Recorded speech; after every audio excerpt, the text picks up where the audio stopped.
So you decided to call Woodbridge home. That's awesome. Congratulations. It's where I was born and raised, and I think I turned out okay. Now let's figure out where in Woodbridge you want to settle. I'm Zach Wessolleck, and I'm a real estate agent here in Woodbridge, Virginia. As I mentioned, I am born and raised in the area, so if you have any questions, feel free to drop them in the comments. In terms of Northern Virginia, Woodbridge is actually a pretty large city, and it has a lot of different neighborhoods and pockets within it. So saying that you want to move to Woodbridge really covers a wide area, and I want to help you narrow that area down today. And I want to do that by going over 5 of the most popular areas in Woodbridge so that you can decide which one might be right for you, or maybe none of them are.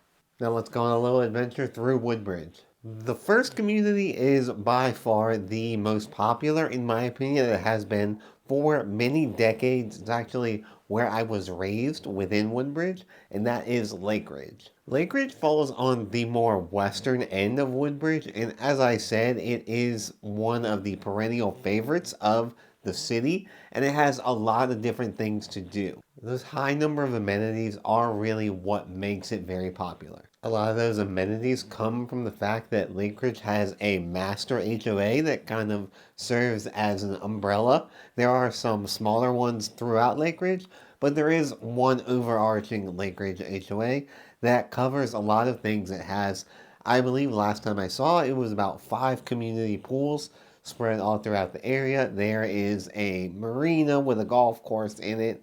There is also your Lake Ridge Clubhouse, which offers a lot.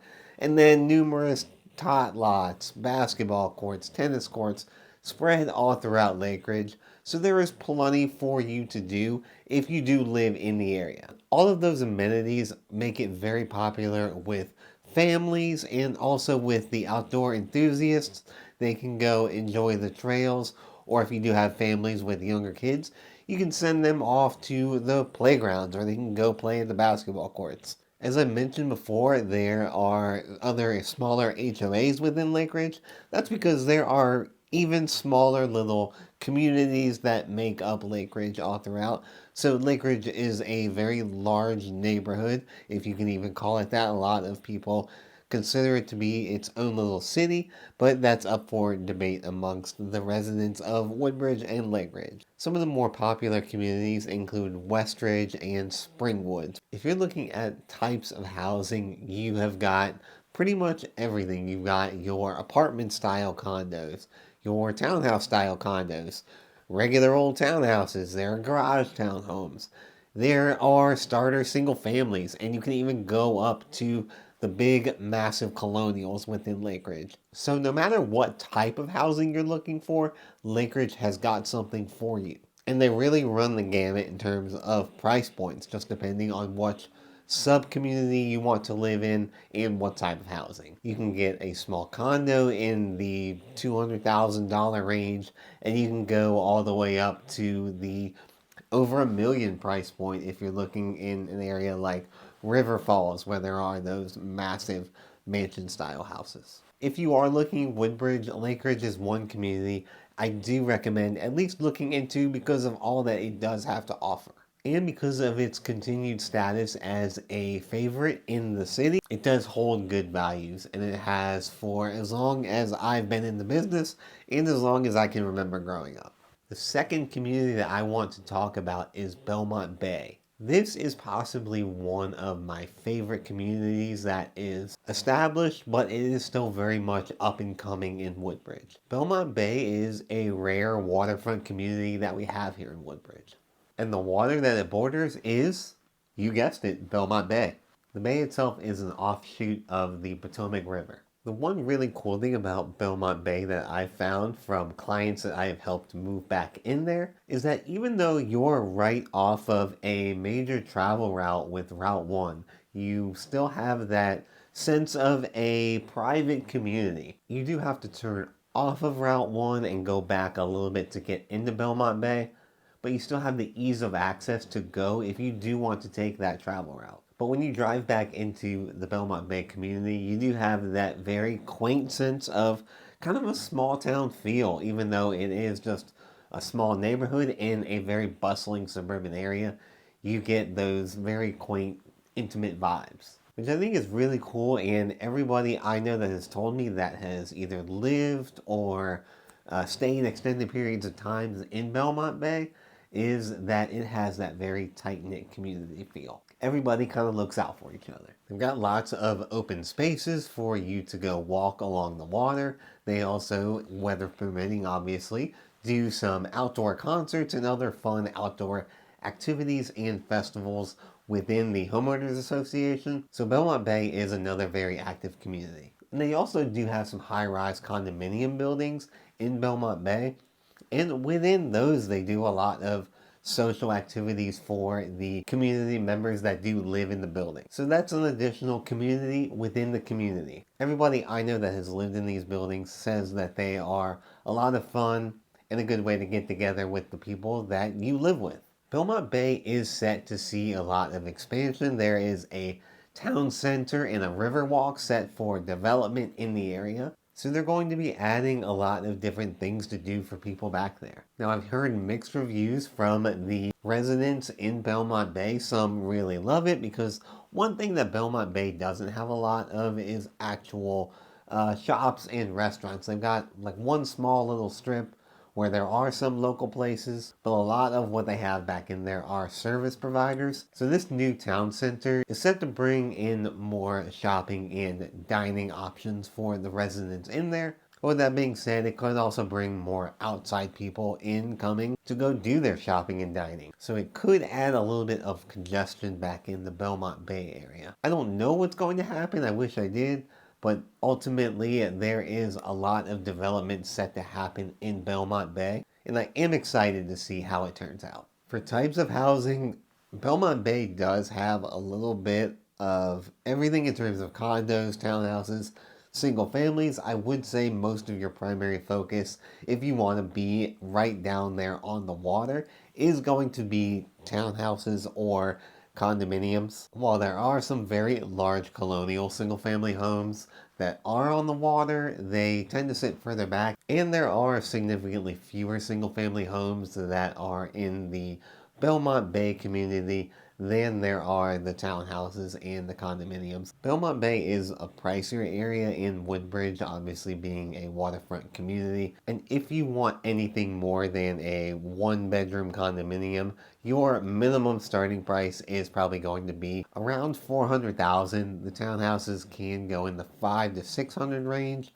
And then for those larger colonial single-family homes, you're probably looking at $800,000 and above. Of course, prices are always slated to change, and they vary based on the condition of the homes, but that's been my experience. I hesitated to put this next one on the list simply because of its size. It is such a large chunk of an area in Woodbridge that I hesitate to even call it a neighborhood, and that is Dale City. So in Woodbridge, there is a road called Dale Boulevard, and it is numerous miles long. It runs kind of from one end of Woodbridge all the way to another. And along that road, there are all kinds of different shoot-offs that are named Dale. There's Mapledale, Ferndale, Darbydale.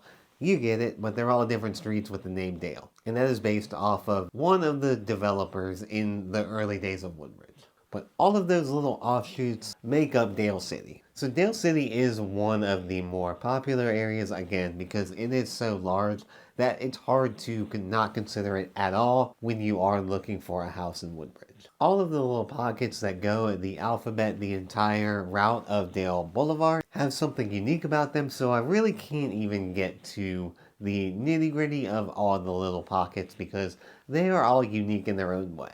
Dale City is known to be one of the more affordable areas in Woodbridge, so that is something to consider. They've got a lot of smaller single-family homes in addition to the normal townhouses and larger colonials that you do see. So that is a nice option for people that are looking for a starter home, but maybe they don't want a townhouse. Dale City is a lot easier to just introduce to you, and if you have specific questions about Dale City, I invite you to drop a comment below or reach out to me via email and I will answer those for you. Before rolling into these last two, I invite you, if you do find value in this video, to go ahead and like it. And if you want more information about Woodbridge and other areas in Northern Virginia, go ahead and subscribe to the page. That way I can keep bringing it your way. Another very popular community in Woodbridge is Port Potomac. Port Potomac is one of the newer communities in Woodbridge. It has the newer styles of houses, mostly consisting of larger townhomes and single-family homes. It is located also just off of Route 1. It's a little bit further south, closer to Dumfries. The community itself does have plenty of facilities and amenities. It has a small little shopping center in the community itself. They've also got pools, tennis courts, basketball courts. So it is a very active and also a very small and quaint community as well. You are close off of Route 1, so it's very easy to go up the road to the Stonebridge Town Center. Or if you wanted to go check out different areas in Dumfries or Potomac Shores, those areas, you can just hop on Route 1 and go south. The one drawback with that is that when Route 1 is congested, it's going to definitely affect you getting into and out of your community if you choose to make Port Potomac your home. Port Potomac is also one of the pricier communities because it is so new, it's a very central location, and it has a pretty good amount of amenities. For the townhouses, you're going to be looking minimum in the high $400,000 range. And then for the single family homes, you're probably going to exceed $600,000. If you have specific questions or something you're specifically looking for, feel free to reach out. I'll get that answered for you. Now we'll talk about the community that I call home. I live in the Rippon Landing community. Rippon Landing, even though smaller than Lake Ridge, it is also a culmination of a couple different sub-communities. For instance, I live in Riverside Station, which is a townhouse community. There is also Dawson's Landing, which are larger single-family homes. There's a new condominium community just called Rippon Landing that has just been built within the past couple of years. They started finishing up in 2022, I believe. We're now at the beginning of 2024, so it is still a very new community. And those are the townhouse-style condominiums. There are also apartment-style condominiums in Rippon Landing and your smaller townhouses. My favorite thing about Rippon Landing is you are set pretty far back, obviously depending on which little community you live in, from Route 1 and all the hustle and bustle there, but I can go 2 miles up the road and I'm hopping right onto I-95 or Route 1, so it's very easy to get places, but I also live far enough back where I don't have to compete with all that congestion and traffic, and there are different back routes I can take from where I live. I also really love all of the outdoor amenities that are close by in Rippon Landing. We've got the Neabsco Boardwalk, which is probably my favorite place to visit when the weather is nice. It is a boardwalk that goes along a marshland area, so you can go out for a walk and get your exercise, but there's also lots of cool wildlife, lots of birds, different mammals, things like that that you can see. It's a very big area for local photographers where they can get some great shots of the wildlife. We've also got Leesylvania State Park, not very far away, which is another very popular area that you can do some sailing. You can go, there are small little beaches there, or you can take a picnic, go set that up and enjoy a picnic along the water. Rippon Landing also has a VRE stop, which is the Virginia Railway System, so that is an option for commuters that don't want to drive into DC. Mentioned all of the variety of housing available in Rippon Landing.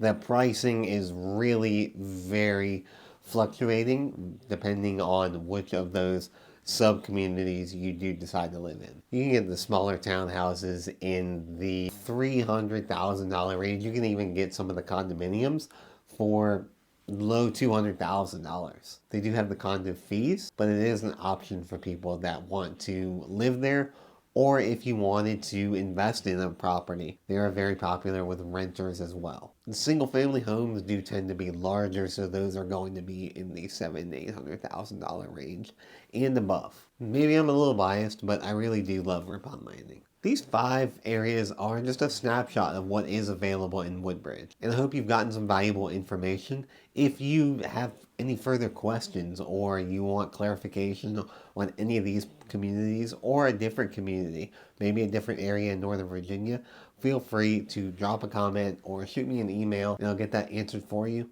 If you know anybody that is looking to move to Northern Virginia and they need help navigating the process, direct them to our schedule link in the comments below, and I'll be happy to take some time and set up a call or a Zoom and guide them through the process. Don't forget to subscribe to this page if you found it valuable and want to be kept up to date on other happenings in Northern Virginia.